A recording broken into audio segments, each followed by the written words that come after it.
The prerequisites for education have been defined as light, liberty and learning. In modern terms, the ideals of university life. But have these ideals been realised?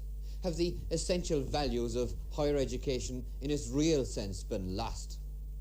Students at UCC have decided, yes, the ideals have been defeated by the system, and the Philosophical Society overwhelmingly decided they were not getting a university education in Cork. They say on their campus of National University there is learning without light or liberty. There's the joke told that in most other universities, when the professor comes in and says good morning, the students say good morning. But in Cork, when the professor comes in and says good morning, they write it down. We're imprisoned in the system in this place. This is what we all feel. When we come in the first day, nobody ever tells us what we should do.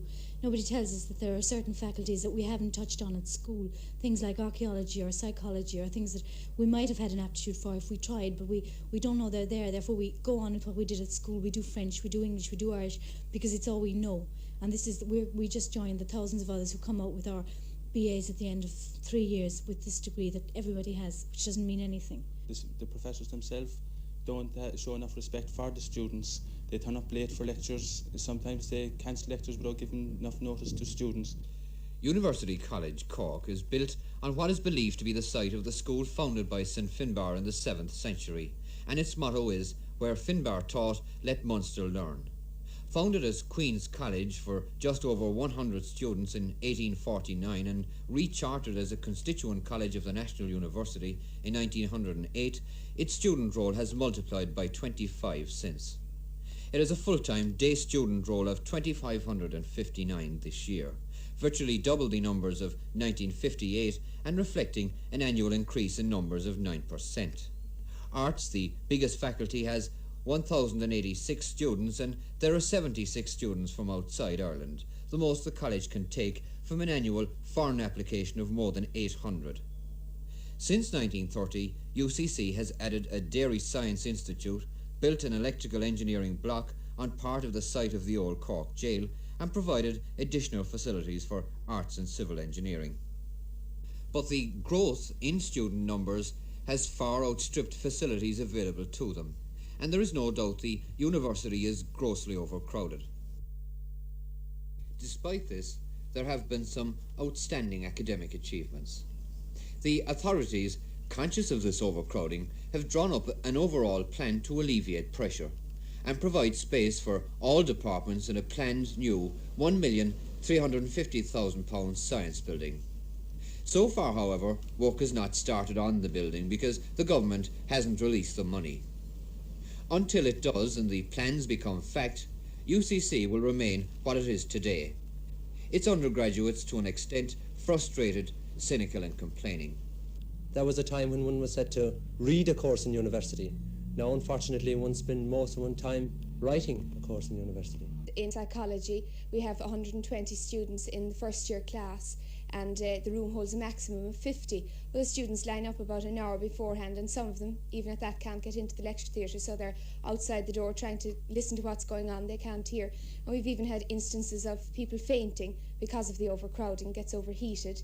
Are you satisfied, Doctor, in 1966 that the university system here is adequate?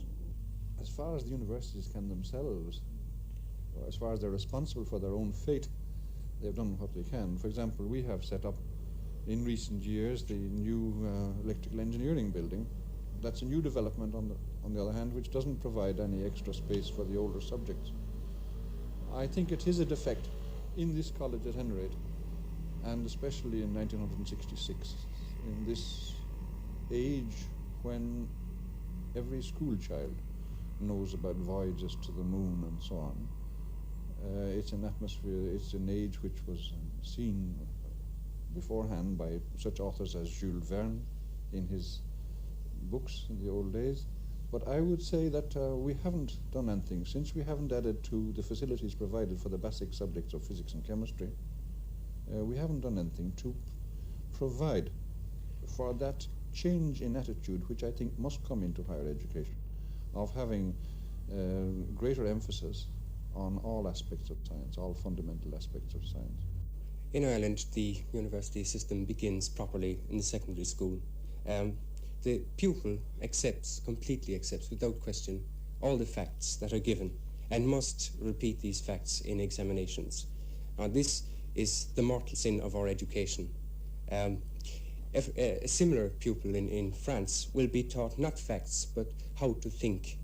And when we come to university at 17, which is a very young age in any case, we are used to this system whereby we don't think, and we do not have any stimulation to think from our professors or our lecturers, and this is the main crisis in the universities of Ireland today.